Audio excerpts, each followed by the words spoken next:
Greetings and welcome to another edition of the Pedalshift Project. The Pedalshift Project is a series of conversations, thoughts, and experiments around the bike touring lifestyle. From tips and tricks to ideas on how to ride your ride. Let's shrink the world by bike.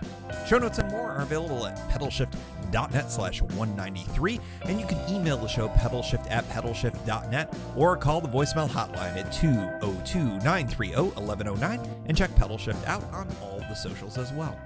Hello, everybody, and welcome to the 193rd edition of the Pedalshift Project. My name is Tim Mooney, and welcome to previewing the Kessel Run, a bike tour of Central Florida. This is the first bicycle tour of 2020. I am extremely excited to be talking about this tour with you for not the first time, but for the first time in some detail. I will get into that, of course, later on in the episode. It's going to be the entire episode, but I first wanted to say thank you for the great feedback that we had on the month of Mysterious James. I will tell you, when I first sat down with James, as you probably figured out, that first episode was essentially what I expected for the entire everything, basically. And it was really exciting to be able to kind of get into a rhythm with him and to be able to do not one, not two, but 3 episodes. And I thought they were a lot of fun. And I really enjoyed the gamification that we had for the last 2 weeks. I hope you enjoyed it as well. The feedback that I'm getting suggests that you did. So I think that the game format is a fun twist. Look for more of those down the line. I'm really open to rule tweak suggestions, new formats, any ideas that you may have. I think there's lots of ways to run the draft, for instance. I think there's lots of ways to argue who won, and you are definitely arguing about that. I'm really excited to talk about the votes on all of that. Sidebar, of course, if you're just new to listening to episodes number 191, the draft, and 192, the Full House poker game, basically, that we played, voting is still open through the end of January. So through midnight, 11:59 p.m. On the January 31st. You'll be able to log your votes, and I do have in that area the ability to give some comments as well. Those have been funny and hysterical. You all are awesome, so feel free. Make sure you log those votes. I will be here to say early exit polling shows a crushing defeat of Mysterious James in the draft and a surprising defeat of Mysterious James in the poker round. So if you feel very strongly that I should lose one or both of those things, I definitely urge you to go make your voice be heard at the polls for the draft. That's pedalshift.net/191 for the poker round. pedalshift.net/192. If you do not know what I'm talking about at all, I encourage you to listen to episodes number 191 and 192 of the show, of the program, because they were a lot of fun. They were really cool, and I get progressively drunker through each episode. I shouldn't say that. We'll say tipsy. I got progressively tipsier as things went along, and it was kind of fun and really enjoyable. And I do think that James enjoyed himself as well. And I have him on tape, metaphorical as it is because it's digital, that he is going to come back for next year's draft. So I do think that's going to be an annual event, but I was really excited that you all enjoyed it as well. So more of that to come down the line, maybe another year, but we'll see how that all goes. This episode, we're back to real world bicycle touring because I'm going to be previewing the Kessel Run, as I have decided to call it. It is a bike tour of Central Florida. If you've been with the show for at least a year, you know that this is the second winter tour that I've done in Central Florida. And I think that the reason that I'm returning to Florida for the second time is I really enjoyed it the first time around. It exceeded my expectations. Go back to back episodes and listen, if you will. I've also got some pretty good videos, frankly, of all of that as well. I did this with the Brompton last time. I'm going to be doing it with the Brompton again this time. And I think that because Florida is so easy and relatively inexpensive for me to do in January, that this is very likely, at least as I'm sitting here right now, going to be a pretty regular staple of winter bicycle touring for me. The nice thing is that, as I've been discovering, Florida has a really great bit of infrastructure in some ways and kind of a poor infrastructure in other ways for a bicycle tourist in winter. And at the outset here, before I really get into the actual preview of the episode, I'll outline what I'm talking about. Originally, when I was looking at doing some touring of Florida during the winter, I was excited about doing the Florida Keys.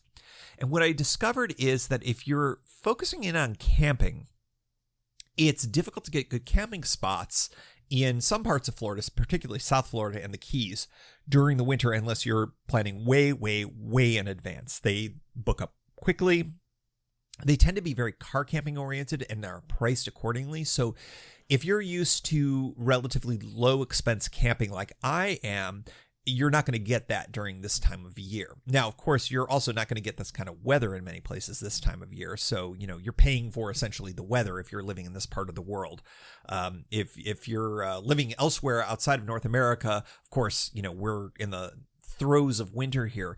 But what's really interesting, and you could make a very strong argument that this is climate change related, I'm biking full year round in DC nowadays. And DC is much more of a northeastern city where we're due some snow and some very cold weather, but it's been actually a pretty mild winter this go around. I'm sure we've got more potentially coming, but I'm not gnashing at the teeth for warm weather and a tour like I was last year or even in years prior to that. So that's kind of an interesting headspace that I'm in going into all of this.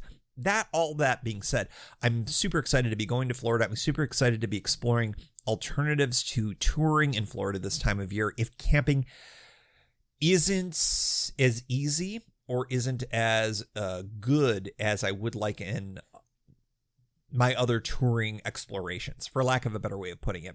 I think in future years, and I'll probably talk about this maybe in a follow-up episode, I'm looking at doing some things a little bit different. And now that I'm sitting here in January of 2020, I'm already starting to think, okay, I want to do a tour down in Florida in January 2021 or February of 2021. How do I want that to look like? What do I want to do? What do I want that to center around?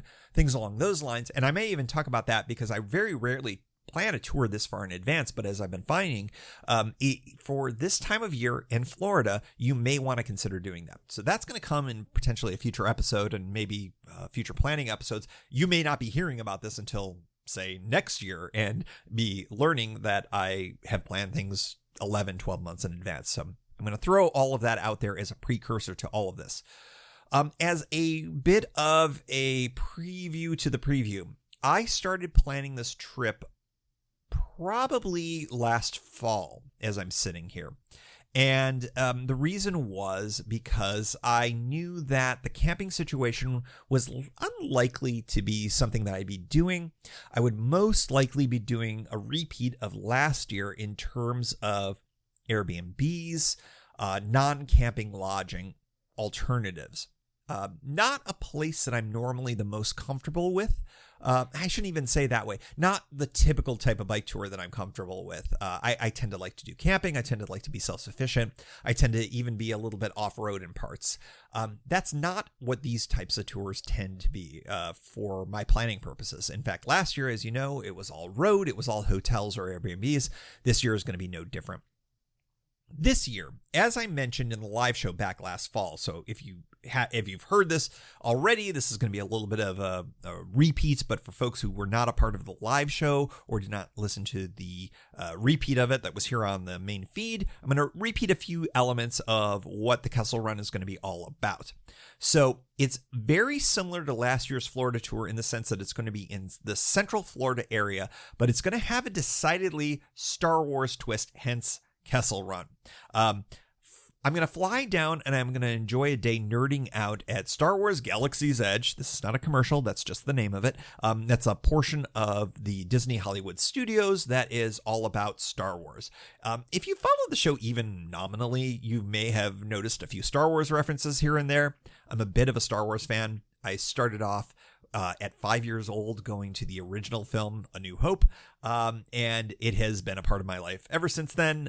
I don't talk about it a ton with this show because we talk about bicycle touring, but it's going to be a very major part of this tour. If you are not into Star Wars, if you were literally like, what the heck is this dude talking about? I thought we were talking about bicycle touring. Fear not. It is not going to be a major part of my discussion for purposes of the bike tour.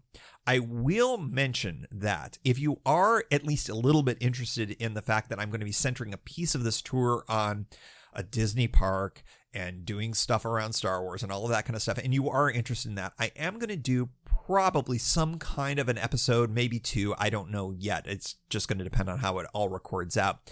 That would be as a side download. It won't be part of the main feed. I am not going to impose my Star Wars fandom on all of you just because that's where I'm at. So this is a bicycle touring podcast. We're going to be talking about bicycle touring. But the beginning of my tour is going to be very much surrounded around this trip to Galaxy's Edge and nerding out on Star Wars stuff. They've got a whole thing around flying the Millennium Falcon. And if you are of my age, you're kind of a Gen X kid. Look, this was a big deal for us. And the fact that there is this whole theme park that's around Star Wars, I'm super into it. I'm very excited about it. That's the beginning of my tour. But after that, and this is kind of the best part, I get to merge two things that I love. I get to do this nerdy Star Wars thing, and then I get to do a bicycle tour of Central Florida during a really great, beautiful time of year. And I'm going to fly down with my Brompton to Orlando, and I'm going to do my Star Warsy stuff, my Disney stuff. And then I'm going to have my Brompton, and then I'm going to ride to Tampa International Airport, which is the airline spot, the airport where I will be flying home. And that's going to be over 2 days. So it's going to be a very chill tour over some parts of the route that I've done before and some parts that I haven't. And I'm very excited about it because I love touring on the Brompton, and I love the idea of taking a bike tour and merging it with something else. And as I've mentioned before, I usually do bike tours where I have a bike tour, which is my cool thing, and then I do little cool things that are associated with that. And so right now I've decided I'm going to flip the script a little bit. I'm going to do my cool thing, and then I'm going to add a bike tour on top of it. And I think that has gotten me really invigorated and excited about this trip because I've spent a lot of time spending an inordinate amount of time, I'm here to tell you. You Disney people, you probably know all about this. You Star Wars people, you may know all about this. But you bike touring folks, it's like, look, there's a whole lot of planning that goes into a time at Disney World like all of this. And I've been spending a lot of my planning energy on those elements. But I'm sitting here a few days out from when I'm leaving, and I'm realizing I spent very little time focused on the bicycle touring element of it, which usually gives me so much joy to plan and get into. And I'm getting this huge rush of excitement that I've barely touched that part of it. And I get to do all of that in a relatively short period of time. So it's almost this sugar rush, for lack of a better term, of bicycle tour planning all at once. Because the beauty of all of this is that my route I figured out very quickly last fall, and that's been set in stone, and I've got that all set. And now it's like, oh, great. I'm super excited for all of this stuff that's going to be this theme park related things. Now I get to look at this awesome bike tour after something where you normally, sometimes when you do something and you do it, you look forward to it, you're done, and then you're like, it's over. Well, here's the best part. I get to do all of that kind of stuff. I get to do it. It's over. And then I've got a bicycle tour that starts immediately after. That is awesome to me. And that is why I'm going to be talking to you all about it for this particular episode. So I'm going to be doing a little bit of a different tour than I did before. The route is going to be slightly different. I'm going to be staying in a different spot between Orlando and Tampa. Arguably, well, we'll get to that in a little bit, but arguably a lesser potential staying spot, but I think the route is potentially a little bit cooler, not for any purposes that I think are really relevant to tell you all about. It's just that it's a different road, and I'm going to be staying further north, so I think that the route is going to be a little bit more interesting from a riding perspective, at least for me, I think, compared to last year. The roads are in many ways, the heavy lifting roads are pretty much the same in terms of the route, but I think that this is a more direct and enjoyable route for how I'm going to be going. I'm going to be doing all hotel and Airbnb stays this year, and that means, of course, as it was last year, less gear for me to carry.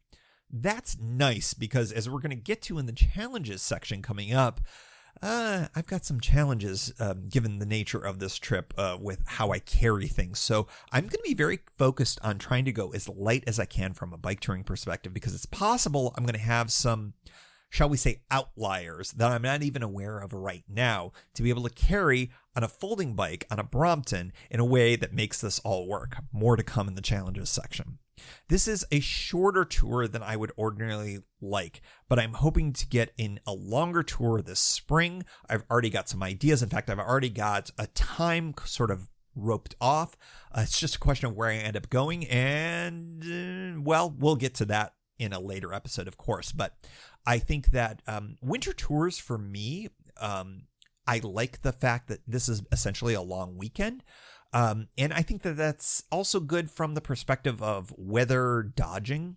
Here in the Northeast, we could get a crazy amount of snow at any given time, at any given weekend. And so when you are like me, you're planning, okay, it's going to be this weekend and you're months out. You have no idea what the weather is going to be. In past years, I've done tours or travel over times that I've mapped out in January or February way in advance. And we've gotten a foot of snow here in the Northeast on the day that I leave. And that can be challenging. So keeping things kind of short and sweet and, not necessarily kind of planning on, oh, this has to be a week-long thing and it must happen on this day. Sometimes you have to be a little bit more flexible when weather throws things at you from a pre-tour travel perspective, at least in my experience in the winter in DC. So that's why it's like this, but I'm very excited for doing a longer tour in the spring, not unlike what I've done in years past. And if you've been with the show, you know all about that. What the heck's a Kessel run? Again, I'm going to try to keep things light on the Star Wars references here, but a Kessel run, that was the whole thing with the Millennium Falcon, Han Solo. You probably heard of that guy. He is a young guy. He takes that ship, that Millennium Falcon, and he does this route in a way that was really fast and really crazy and really scary in a shorter time than anybody has ever done it. That's the Kessel run. If you know about Star Wars, great. If you don't know anything about it but would like to learn more, I invite you to watch Solo, a Star Wars story where the Kessel run actually happens. And then he talks about it in other movies because it's kind of a big deal from his perspective. Anyways, Star Wars. Moving on. Let's talk about gear. So, as I mentioned, my gear setup is as follows. It's not, I don't want to say I perfected, because I never feel like I've perfected anything with any bike tour or with any bike tour setup. However, I've gotten to a point where I'm very comfortable here right now, sitting here January 2020 with my touring Brompton setup when I am not carrying a lot of gear with me because I'm staying in hotels and Airbnbs. So Brompton, ta-da. I'm going to go with my front setup like last year. I'm calling it the 2019 mod. I have a Brompton luggage block holder. I just knocked my microphone. Apologies for that. And I'm going to have my Ortlieb back roller hanging off of that. So a single Ortlieb back roller. For those of you who are familiar with the Ortliebs, you know that they carry a fair amount of gear. That is a really nice amount of storage space that goes on the front. On the rear of that luggage block holder, that luggage rack, I do actually have a small form of non-waterproof, for lack of a better word, a pannier, but it is not waterproof, and I don't put a lot of things in it because it actually pinches behind the frame of the bike. I'm able to stick in a couple of things in there, most notably snacks, maybe even some water bottle stuff that are able to be used during the ride. So I have some quick access to stuff on there, but for the most part, the whole concept of the front of the bike is about large storage. That's going to be where really, honestly, everything goes. Clothes, tools for the most part, anything that is necessary for the ride is going to go in that front single Ortlieb back rolling pannier, and that is the bulk of where the weight goes. If you're familiar with Bromptons at all, that front luggage block can actually hold a fair amount of weight, and also it's just from a geometry perspective a good spot to carry the bulk of the weight on your bike. Interestingly, the rear of the bike has a rack, and it's got actually kind of a nice little bungee setup and all of that. What I have found over time is that if I'm not going to be using or having a need for tent and additional great large storage, where I go with the backpack trick, and please feel free to go back into back episodes to learn more about that. That was actually, and I want to give a shout out to Russ and Laura from Pathless Pedal, because I definitely copied their setup for all of that. When I'm not needing camping gear, I like to leave my back rack largely empty, if not completely empty. And that's going to depend a lot on how much storage I need in that front Brompton. If I can fit everything in there, I will. Because again, if you're familiar with Bromptons, though, the kickstand, for lack of a better way of putting it, is that you fold the rear of the bike underneath and then it sits on that back rack.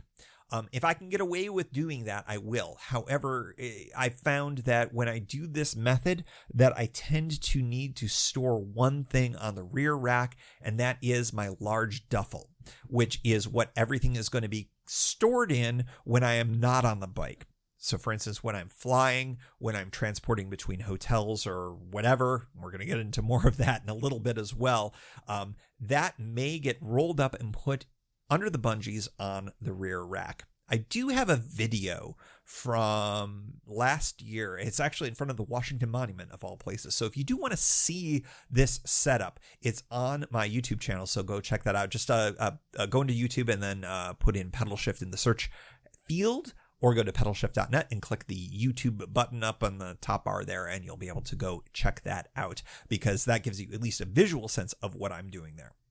So a couple of things of note that might be of interest for folks is, one, I'd like to have a place for my phone to go. And I've got kind of a rubberized phone holster, for lack of a better word, that goes at the base of the handlebar. It's kind of hard to describe because the way the handlebars are, they're kind of this looping upright type of handlebar, which is very different than my normal touring bike. It's kind of interesting because the Brompton is a much different riding situation compared to the Safari. The Safari is a little bit kind of a down, and not a drop bar style down, because as you probably know, I have mustache style bars, touring trek styling bars. On this, it's very much more upright, so it's a very different type of thing. And on the upper areas where the handlebars are, everything is sort of spoken for in terms of space. So the iPhone holster is actually quite a bit further down, which I haven't 100% decided is a good or a bad thing, but it is what it is. And I do like to have access to the iPhone at that level. So as a result, that's kind of what I end up doing. I have the iPhone sitting there further down than I would ordinarily like, but it is helpful so that I can do a quick glance for directions. If I get a text or anything along those lines, it all ends up working out. But it is interesting that it's never been a super satisfying setup, but I've decided that it's better than not having that option at all. And I guess I guess that's the best way that I can put it, that it gives me options to see things and occasionally make changes on the phone. Interestingly, this go around, for the first time, I'll be doing a tour with my Apple Watch, which means, of course, I've got to bring something else to charge with. That's a separate charging device and all of that. But I can make changes to, say, the volume on what I'm listening to. I'm able to feel, if I use the directions through Apple Maps, for instance, I'll be able to feel them on my wrist rather than through other areas. So I haven't quite decided how I'm going to do nav. Now, Apple Maps does not do bike touring nav. Probably going to be using the navigation through Ride with GPS, which has been my nav of choice using the iPhone for a long time. A, because I really like those folks. They're really great. B, because you can make specific changes using bicycle directions as necessary. But C, I need to double check and see if their Apple Watch thing does kind of turn-by-turn stuff on the watch. That's actually something I need to look at. But regardless, I do have the interface with the phone there, so that's going to be helpful, I think, as I roll along here. I do have a water bottle holder, and that kind of sits right in the middle of the top. Well, what would I call that? It's hard. Bromptons have funny geometry, so I'm not sure if I would call that the top tube or the down tube. Probably the top tube. No, the down tube. It was the down tube. And the interesting thing about the consequence of having the iPhone holster and the water bottle holder is that when I have them attached, I cannot fully fold the bike, which is fine because frankly, when I'm in kind of touring mode, the ability to fully fold with everything on it, frankly, it doesn't make any sense anyways, but it is notable from a Brompton perspective where you're sort of like, you're used to riding, you can just fold up and pick up and go. As a commuter bike, that's what I'm used to. As a touring bike, that's not what I expect or want because I want this extra functionality going on. As I mentioned before, my rear rack is going to hold just at most my folded up, or shall I say rolled up duffel, so I can fold the rear under more often. I am able to actually fold it with the duffel on there, and I really don't mind if it gets a little bit dirty, but I will say that it doesn't sit as squarely when I've got something on that rear rack bungeed down, so my expectations of it being stable are a little bit lessened. But I will say it's kind of nice to be able to tuck that section of the bike under and let it sit on its own when I am needing it to do that. I don't really find that Bromptons are as stable. You can't really lean them against things quite as easily, especially when you've got stuff that's kind of on the heavy side on the front side of the bike. It's not as stable as, say, a four-panniard bike where you lean it against a wall and you're super all set to go in. One thing that I will say is that my expectations when I am out and about with the bike on a tour is I don't tend to leave it very often for very long. I have gone to places where it's sort of like a walk up kind of fast food place rather than a place where I'm expecting to lock it to a rack and walk in. I will, as I'll mention in a moment, bring a lock, but I don't tend to trust the Brompton on its own for very long. I don't know what it is about that bike. I feel like maybe from a theft perspective, it's more of a target. I don't know. But I don't feel as comfortable leaving it without me for a very long time, even though it's a very strange bike. And if I fold it in even one small way, I'm sure most folks wouldn't know how to make it work again. But it is what it is. That's sort of my mindset with all of that. I do think that I am going to bring some kind of a lock setup. Most likely my folding lock. I've got one of those, or perhaps a cable. A while ago, I guess it was back in Missouri on the Katy Trail Tour, I lost my auto lock, which is OTTO lock. They're a company out of Portland. It's a cinch lock. It's not something that I would ever use thinking that it would be, oh, great, my bike is safe forever. But it's a great thing for a quick in and out kind of situation. And they're light and they're easy to work with. And you know what? As I sit here talking about it, I wonder if I can get one before I go to Florida. I don't know. If I could get one between now and, say, Thursday, as I'm sitting here on a Sunday recording it, I may consider getting one because, man, that is the type of lock that is built for a Brompton, because there's very few places where you can lock a Brompton. The triangle is super small. It's not easy to deal with. And yes, I may reconsider my current locking situation and get something like that. Do like the auto lock, folks. If you're into, again, not a super high-end security thing for like locking your bike in a city for long periods of time, but for 5 to 10 minutes because you're going into a store, it's a pretty good deal, and I kind of like that. So I might look into replacing my auto lock, perhaps. We'll see. Somehow, some way, I'm going to have some type of a lock with me. I'm also going to have a water bottle with me. As I mentioned, I have a water bottle holder, so obviously I'll have a water bottle. I'm going to have my Brompton toolkit and a pump. Those are both integrated into the bike. I love that. The one thing about the Brompton toolkit is it does not have everything that you necessarily need, as I discovered within the last couple of days. Listen further on down in this pod for more information on all of that and the perhaps lucky, perhaps unlucky, I think it was more lucky in terms of timing thing that ended up happening. I am going to bring a spare tube. I think that's overkill. I ride on Schwalbe Marathon Pluses on this bike. They are practically bulletproof. The only time I've ever had a flat, if you've listened to the draft episode of the pod a couple episodes ago, the only time I've ever had a flat actually was on this Brompton, and it was not on a tour. But I bring it because it's much easier to replace a tube rather than patch tube when you're in the field. So I am going to bring one spare tube with me as well. I do have a patch kit that's part of the Brompton toolkit that fits inside the bike tubes. It's freaking amazing. I really like it. One thing that I am going to add, and this is new, and this is, again, based on something I'm going to talk about in a little while, is I'm going to bring a cheap adjustable crescent wrench. This is a lesson that I learned literally a couple of days ago. There is a part of this bicycle that can fail, that can break, that if you don't have this cheap adjustable crescent wrench, you are straight up screwed if you're out in the field and need to be able to collapse the bike in any way, shape, or form. So we'll talk about that in a little bit. Stay tuned for challenges. I'm going to be going very limited on clothing for such a short trip. I'm probably going to be focused on only absolute needs, with some caveats that I'm going to be bringing some clothes that are going to be more specific for my trip to Disney World, quite frankly, because I want to be able to fit in / wear non-bike touring clothes to Disney World, for lack of a better way of putting it. It appears, and I will talk about this in the challenges section again, that I'm going to need some rain gear. Rain gear is going to be a must. I will talk more about why in a little bit, because I'm looking at the forecast for later on this week as I am recording this.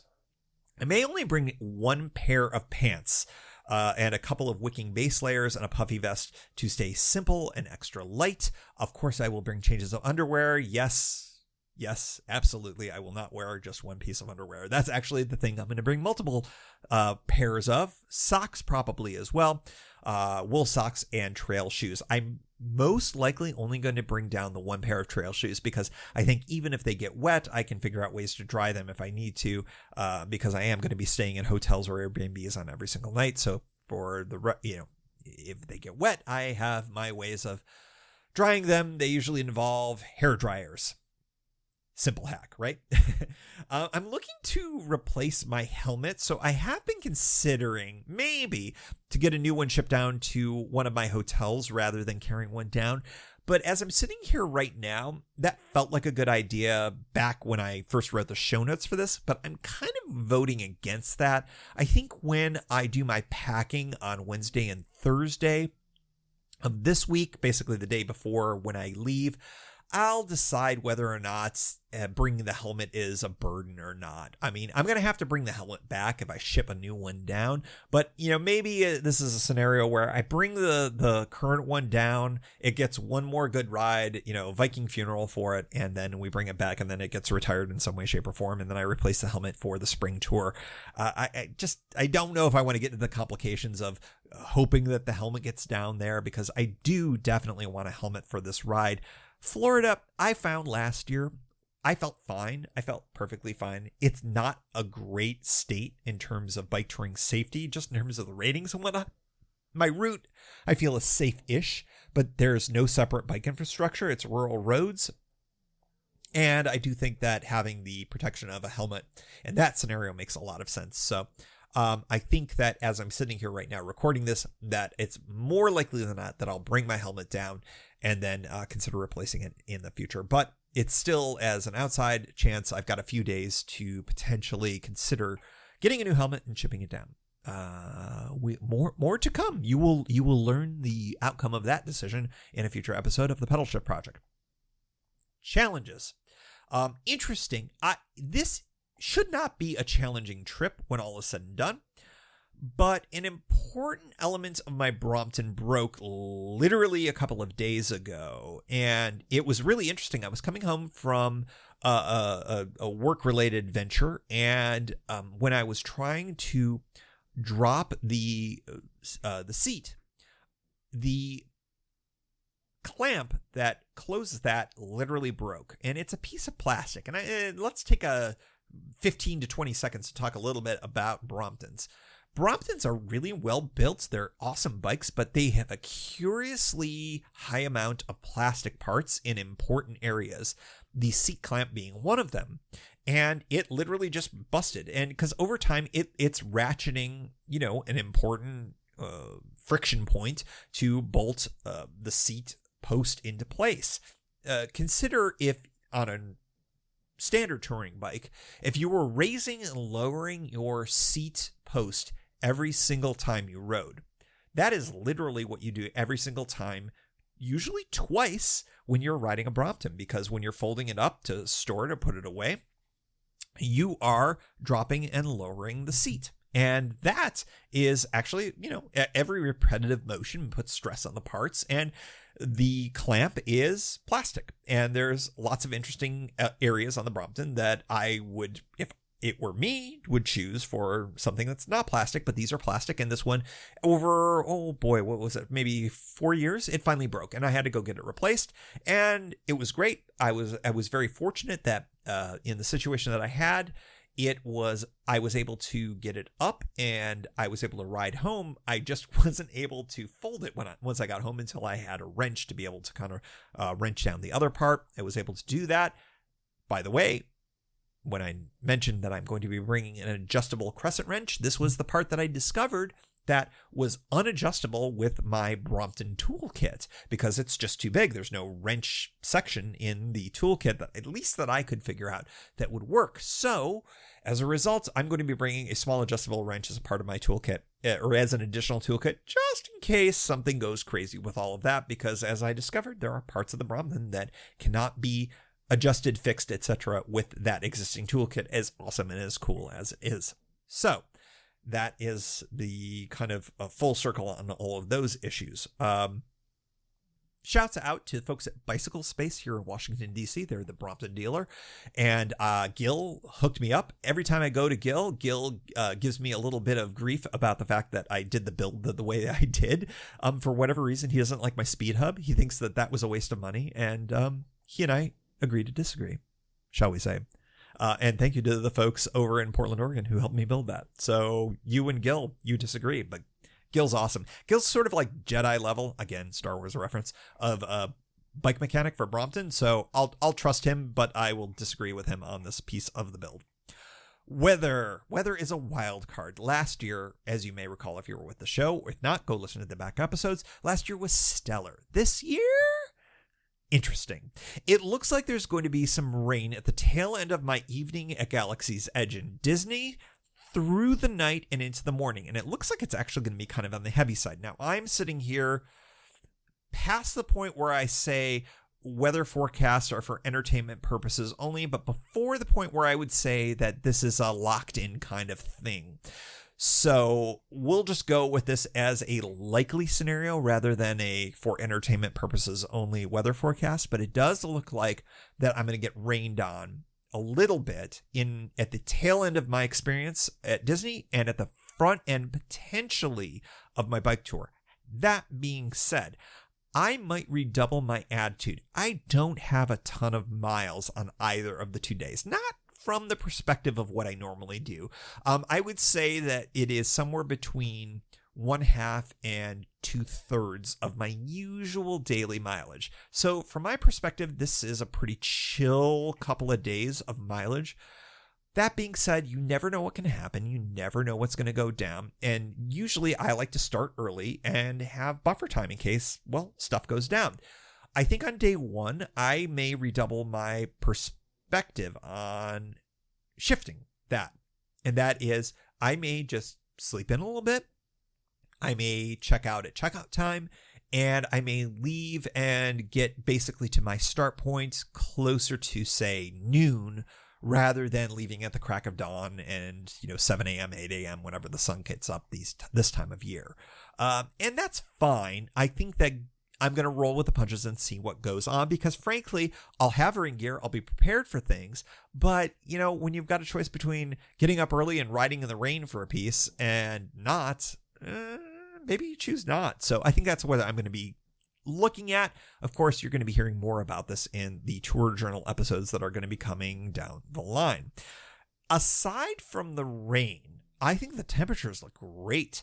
We're looking at lows in the mid 50s. So mid 50s to start my day, to highs in the low 70s. Of course, these are all Fahrenheit. So you Celsius folks outside of the US, do your calculations. But frankly, very comfortable, very nice, a good escape from winter, and actually kind of in my wheelhouse in terms of temperature. So I'm really excited about that. So if I'm able to wait out on the rain and have relatively dry situations, temperatures are a freaking plus.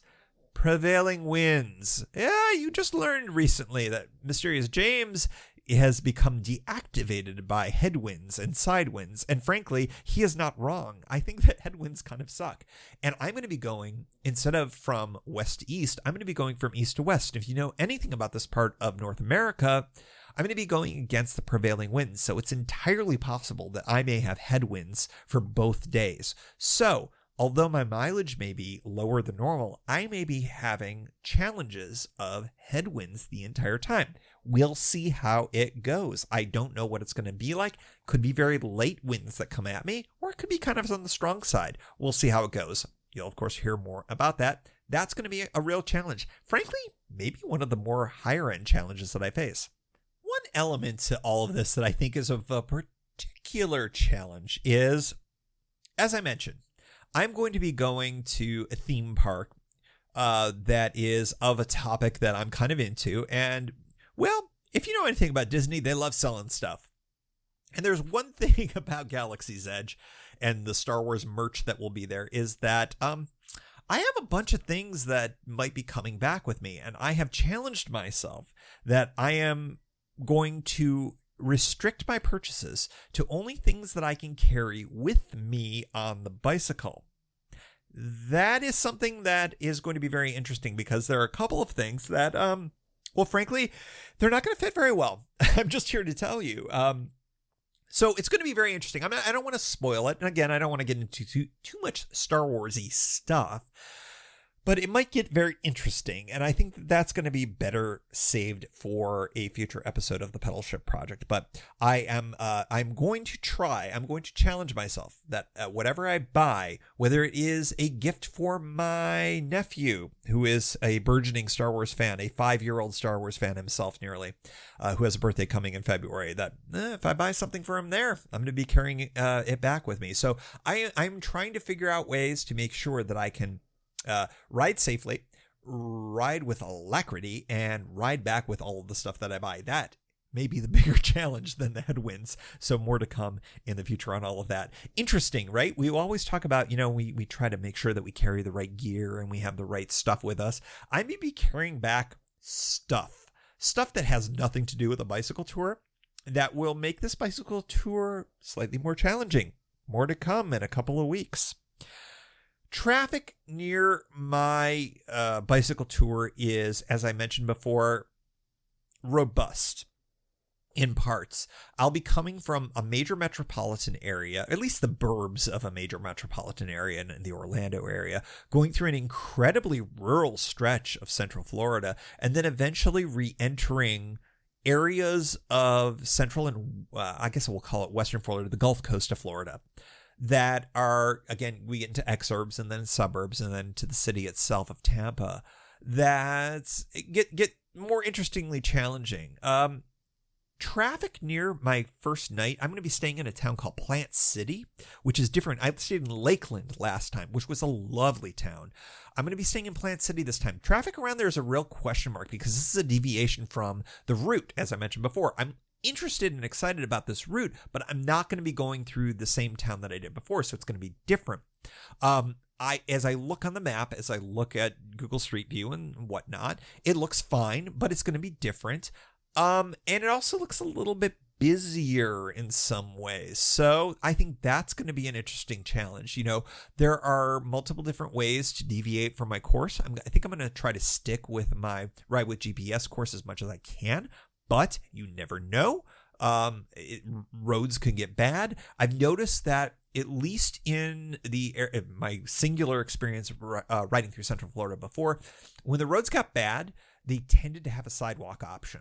So I think I'm going to be deviating to that when it makes sense. So we'll see. I'll be recording all of my thoughts on all of this, and you'll be learning about this in the tour journal. So I think that's a real challenge right there as well.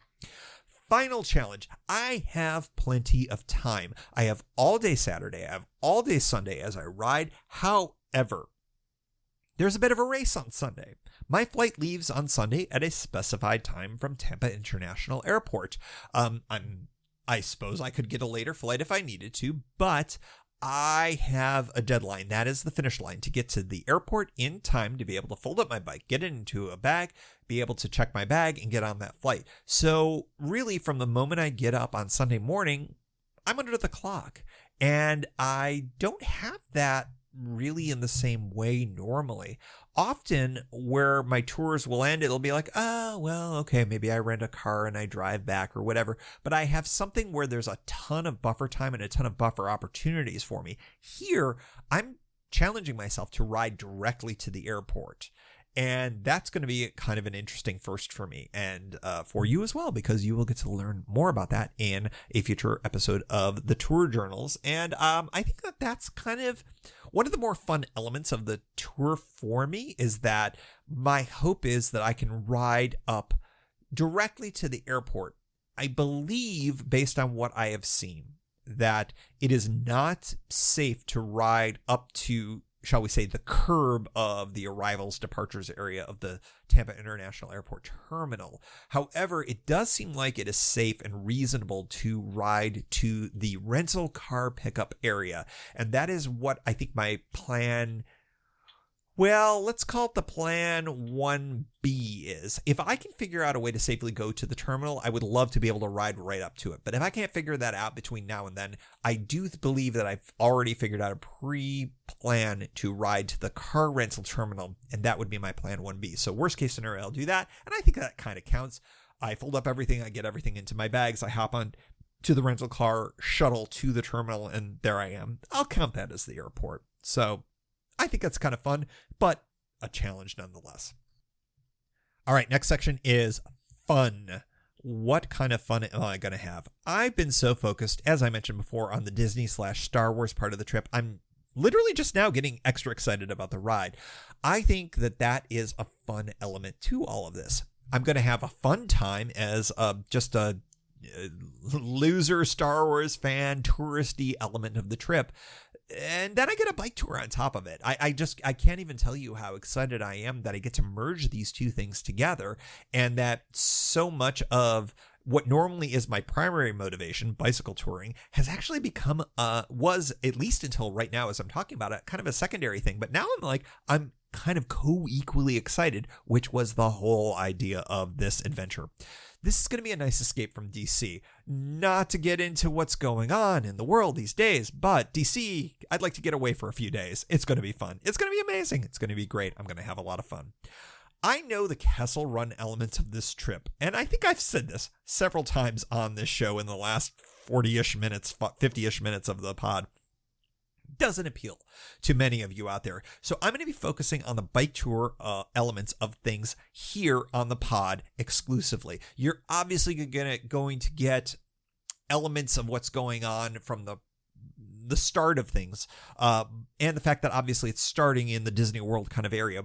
But I'm not planning on bringing any of that day and all of that stuff in on the podcast. That being said, there may be some of you that might be interested in that kind of stuff. So I am planning, as I mentioned before, on recording something about the Star Wars stuff, some of those elements and the fun that I had that day on a separate kind of MP3. I'll have that available in the show notes at some point down the line. So if you're interested in that, if you're interested in my geeking out on all of that, I will talk about that. It's going to be outside of the feed. It's going to be outside of the pod. It's not bicycle touring related, so I don't feel comfortable putting it in the show and making it a piece of everything here, but audio will be available for you all. Speaking of bonus audio availability, hi, Pedalshift Society members. You should have already received an email from me. First of all, thank you for your support. You are awesome. You make this show happen.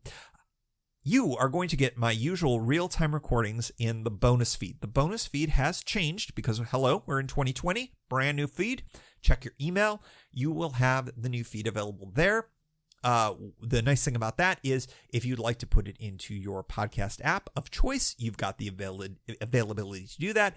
If all you would like to do is click a link and say, I'd like to listen to things, you've got that availability as well. So that's all for you. If you are a Pedalshift Society member and you have not received this email, make sure you check your email related to how you either signed up or subscribed or whatever. If you still aren't finding it, shoot me an email, pedalshift@pedalshift.net, very quickly, because frankly, as you're listening to this, I am literally thinking about getting on a plane. So let me know. I will get that to you as quickly as I can. If you are not a member of the Pedalshift Society and you would like these preview episodes, I would encourage you to sign up as quickly as possible when you're hearing this. I will get that to you as quickly as I can, within the limits of my availability, because frankly, I'm going to be doing things, but I will do my best as I can. If you do not want to miss out on the bonuses of being a Pedalshift Society member, what do you get? You get real-time, relatively close to real-time ability to listen to the stuff that I record. And everybody gets to listen to the tour journals. I put that out in the main feed now, and they become future episodes of the show. But the Pedalshift Society folks get to listen within sometimes minutes, sometimes hours of when I record things as they're happening. They get those in a special Pedalshift Society, Pedalshift Tour Journals Plus bonus feed, because I have much branding on all of this. And that's kind of cool and fun. And you get to hear things that don't necessarily make the show. So if you're interested in that, join Pedalshift Society. That's at pedalshift.net/society. And if you are a member of the society and you joined maybe about a yearish ago, it might be time for renewal. Go check that out. Go check when you joined, because that's how it works. If you're a monthly person, don't worry about it. If you're an annual person and you joined a little bit over a year ago, I'm going to grandfather you in for the moment, but double check on that, and I will be reaching out to all of you as well. I'm excited, if that was not manifestly true, as I sit here and talk for nearly an hour about this trip. It has taken a great deal of planning and effort and interest, but the best part is that I get to merge two wonderful things. I get to do a cool little trip where I get to geek out and nerd out and do my stuff, and then I get a bicycle tour on top of that. I cannot think of a better trip, and I wish it were longer. I wish it was more robust, but that's kind of the best part in its own weird way, even though it's bad because it's short. It's good because it's very concentrated, and I really, really like that. I will say this has got me excited for more adventures to come. I think this winter trip, since I've been doing the winter tours, has gotten me more excited about doing earlier and better planning for spring and summer trips, and I'm already on that. So there's already mental thought processes going on inside of my brain. I'm already at work on deciding my spring and summer tours, so stay tuned for all of that. Next week, you will be getting a wonderful best of, which I do not remember off the top of my head which one it is. It's great. It's awesome. I'm sure it is. I've already planned a whole bunch of them in the next couple of months, but this one's going to be maybe the best ever, perhaps the best ever. And then the following week, you are going to get the part 1 of the Kessel run, this tour. And I'm really excited to bring all of this to you because I think that this tour is going to be kind of special and fun. I am going to be coming off of something that I'm very excited about, but then instead of being sad because that's over, I've got a bike tour. And you know what? You all know how much I love bike tours. And as always, we like to close out the show with a special shout out to the Pedalshift Society. Because of support from listeners like you, Pedalshift is a weekly bicycle touring podcast with a global community, expanding into live shows and covering new tours like this year's DC to Cincinnati bike tour. If you like what you hear, you can support the show for $5, $2, or even $1 a month. And there's one-shot and annual options if you're not into the small monthly thing. Check it all out at pedalshift.net/society. On to the society. Kimberly Wilson, Caleb Jenkinson, Cameron Lean, Andrew McGregor, Michael Hart, Keith Nagel, Brock Dittus, Thomas Skadow, Marco Lowe, Terrence Manson, Harry Telgadis, Chris Barron, Mark Van Ram, Brad Hipwell, Stuart Bucket, Mr. T, Roxy Arning, Nathan Poulton, Stephen Dickerson, Vince LaGreco, Paul Culbertson, Scott Culbertson, Cody Florchinger, Tom Beninati, Greg Braithwaite, Sandy Pizzio, Jeff Muster, Seth Pollock, Joseph Quinn, Drew Porter, Byron Patterson, Joachim Robert, Ray Jackson, Jeff Fry, Kenny Mikey, Lisa Hart, John Denkler, Steve Hankel, Miguel Quinones, Alejandro Aviles Reyes, Keith Spangler, Greg Towner, Dan Gebhardt, Jody Zeranin, Lucas Barwick, Michael Baker, Brian Bechtel, Reinhard Biggle, Greg Middlemas, Connie Moore, William Goffman, Brian Benton, Joan Churchill, Mike Bender, Rick Weinberg, Billy Crafton, Gary Matushak,